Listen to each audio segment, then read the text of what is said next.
Actually में हम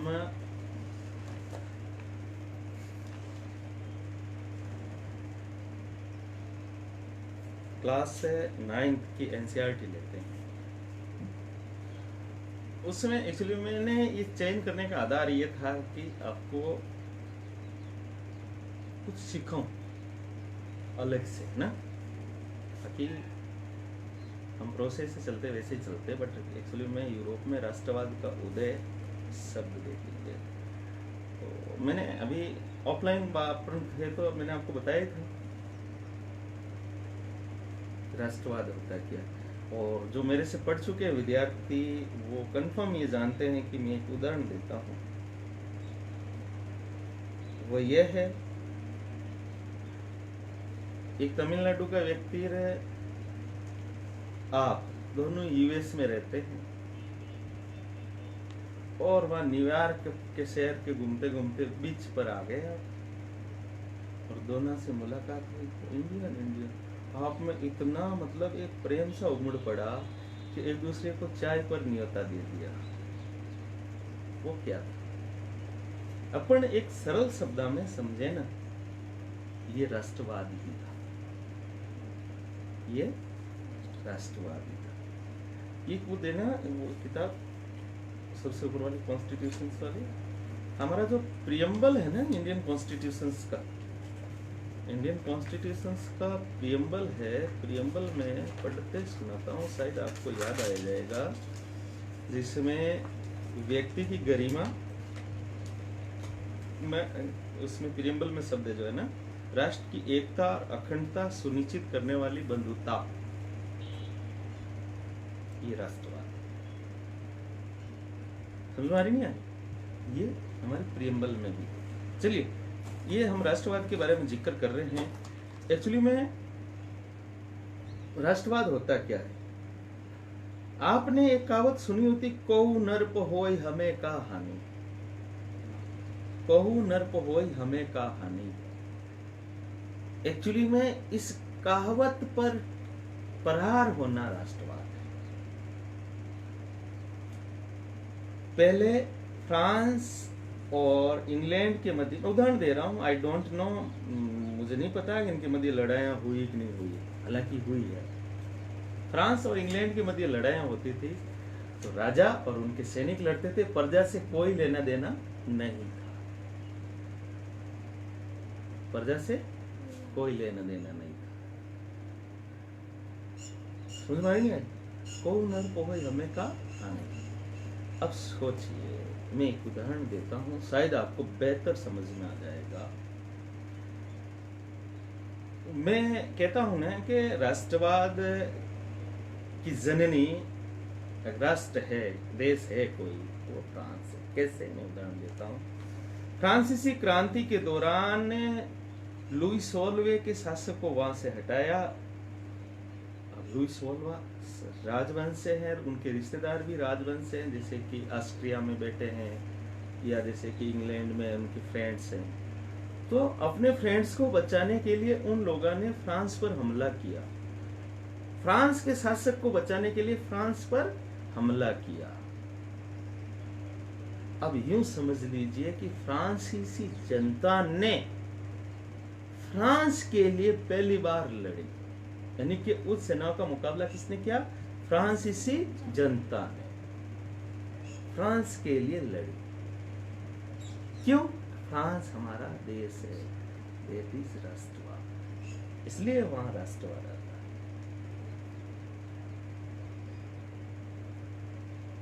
समानता, स्वतंत्रता और भ्रातृत्व, फ्रांसीसी क्रांति के नारे थे, जिसमें भ्रातृत्व शब्द जो है वो तो स्पष्ट इंडिकेट करता है कि राष्ट्रवाद है।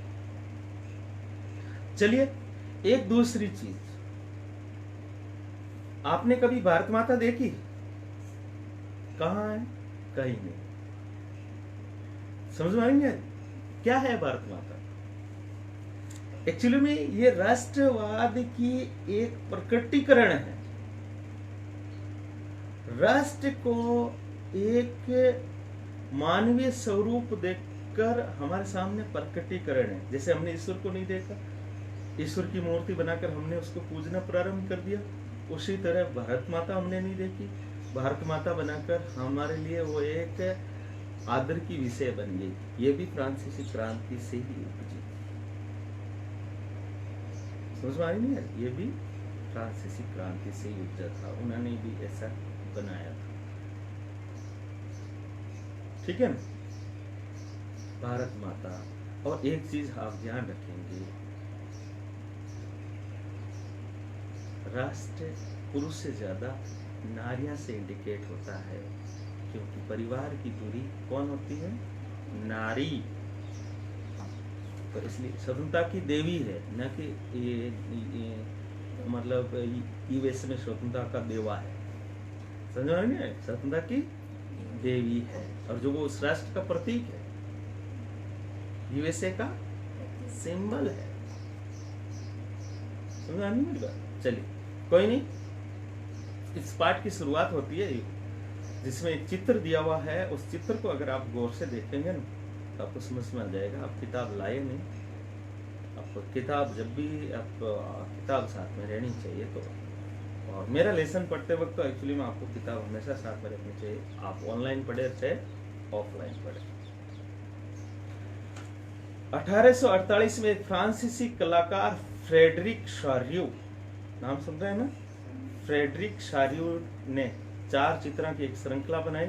इनमें एक सपना का संसार रचा, जो उनके शब्दों में जनतांत्रिक और सामाजिक गणतंत्र से मिलकर बना था। इस श्रृंखला के पहले चित्र में यूरोप और अमेरिका के लोग दिखाए गए। सभी उम्र और सामाजिक वर्गों के स्त्री पुरुष एक लंबी कतार में स्वतंत्रता की प्रतिमा की वंदना करते हुए जा रहे हैं। दिख रहा चित्र में? आपको याद होगा कि फ्रांसीसी क्रांति के दौरान कलाकार स्वतंत्रता को महिला का रूप प्रदान किया करते थे। ठीक है ना? अब एक चीज आपको और डाल देता हूं।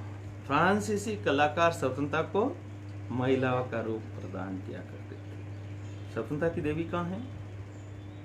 यूएसए में। वो गिफ्ट किसने की? फ्रांस ने। स्वतंत्रता की देवी जो वो मूर्ति है ना, स्वतंत्रता की देवी मसाल लिए हुए, वो फ्रांस ने गिफ्ट की थी। जब उस अमेरिकी स्वतंत्रता की 100वीं वर्षगांठ थी ना, तब फ्रांस ने उसको भेंट की स्वतंत्रता की देवी। चलिए यहां भी आप ज्ञानोदय की मसाल को पहचान सकते हैं, जो उसके हाथ में है। इस चित्र में देखिए, और दूसरे में मनुष्य के अधिकारों का घोषणा पत्र है। प्रतिमा के सामने जमीन पर निरंकुश संस्थान के ध्वस्त अवशेष बिखरे हुए हैं।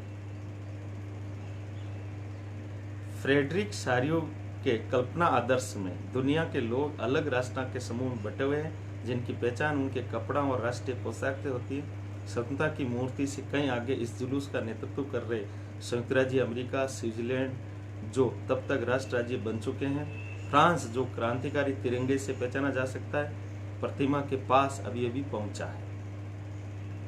उसके पीछे जर्मनी के लोग हैं, जो काला और लाल सुनहरा झंडा थामे।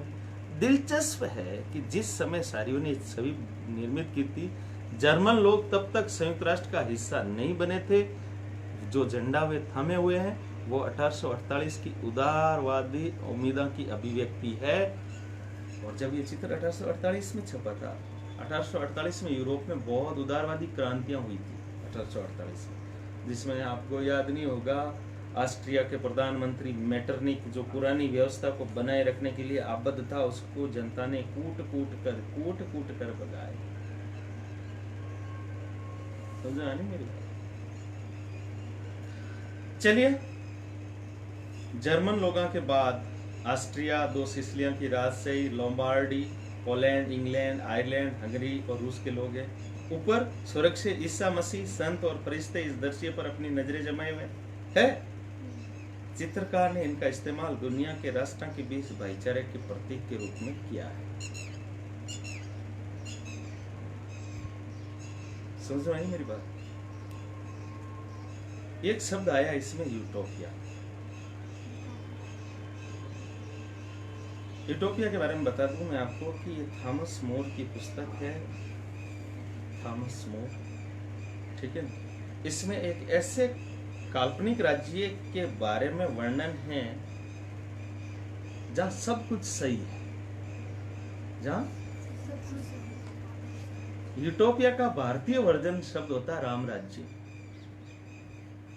यूटोपिया का भारतीय वर्जन क्या कहेंगे? राम राज्य। Everything is right.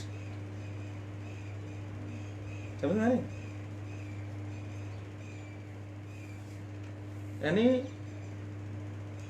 Wrong exit ही नहीं, मतलब एग्जिट नहीं भी नहीं करता, हालांकि ऐसा संभव नहीं। चलिए,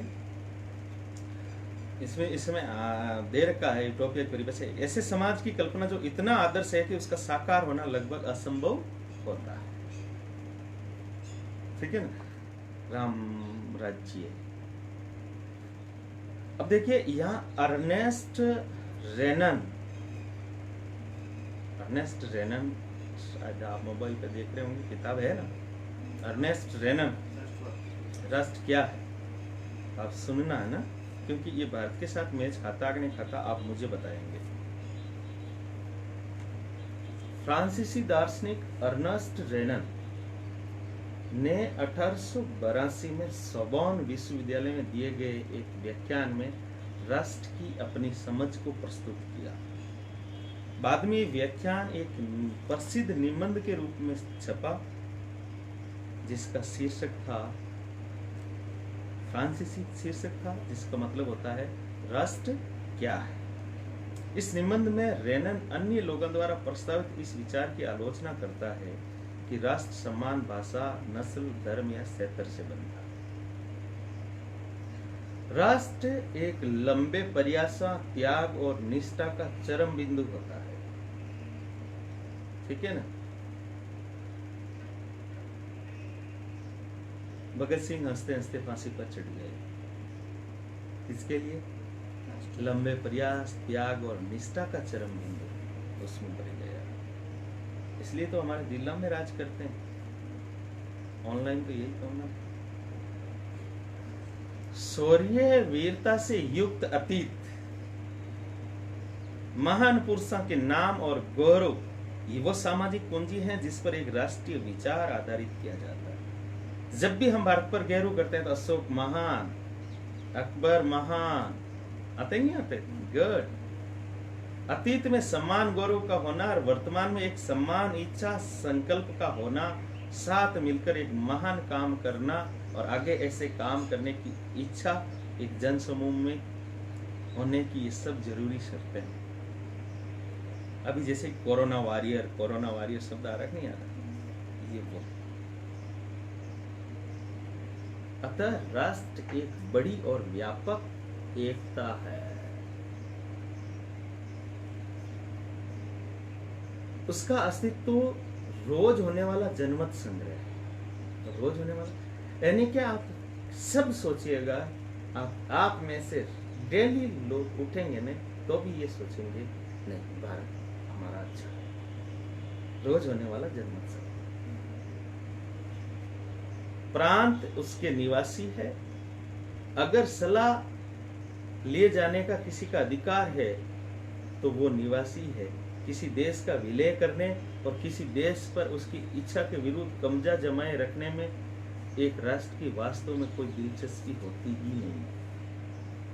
एक सच्चे अर्थ में राष्ट्र कभी भी दूसरे देश पर कब्जा नहीं करता, वो अपने खाती धरोहर पर गहरू करता है, उसके उज्जवल भविष्य की कामना करता है और उसके लिए निष्ठा बनाए रखता है। राष्ट्र का अस्तित्व में होना एक अच्छी बात है, बल्कि ये एक जरूरत भी है और उनका होना स्वतंत्रता की गारंटी है।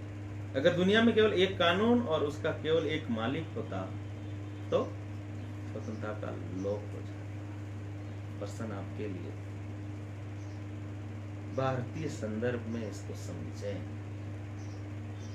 समझ में इसको भारतीय संदर्भ में समझने का प्रयास करें।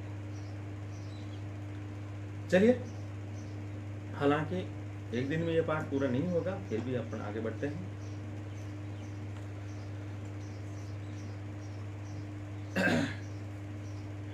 ये पाठ है जो सारियों ने जो चित्र बनाया ना, उसमें अनेक ऐसे विषय उठाए।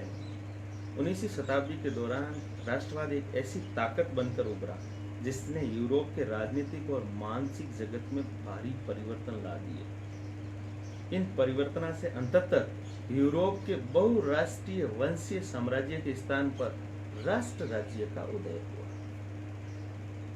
बहुराष्ट्रीय साम्राज्य के स्थान पर राष्ट्र राज्य। पहले जो शासक कब्जा कर लेते थे, अब उसमें विभिन्न राष्ट्रीयता के लोग रहते थे। समझ में आ रही नहीं? जैसे रूस के जारा ने कब्जा कर रहा है, रूस के शासक जार कहलाते थे, वो कब्जा कर लेते थे। मैं उदाहरण बता रहा हूँ, ठीक है ना? परंतु उसमें विभिन्न राष्ट्रीयता के लोग रहते थे। अब ये राष्ट्र राज्य उदय हो रहे हैं, और आप यूं समझ लीजिए, प्रथम विश्व युद्ध, द्वितीय विश्व युद्ध ये राष्ट्र राज्य की चरम परिणति के रूप में ही उभरे हैं। ठीक है ना?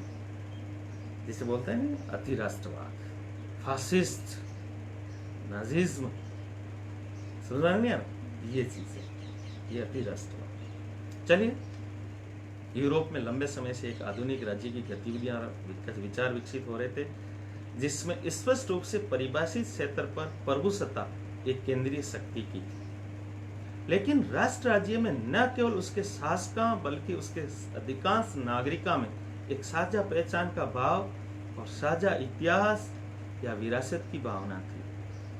और साझेपन की ये भावना अनंत काल से नहीं थी, ये संघर्षों और नेताओं तथा आम लोगों की सरगर्मियां से निर्मित हुई, यानी जागरूकता से निर्मित हुई। भारत आज ये राष्ट्र बना है, तो आप खुद सोच लीजिए ना, साझा पहचान, साझा इतिहास का अनंत काल से तो नहीं थी।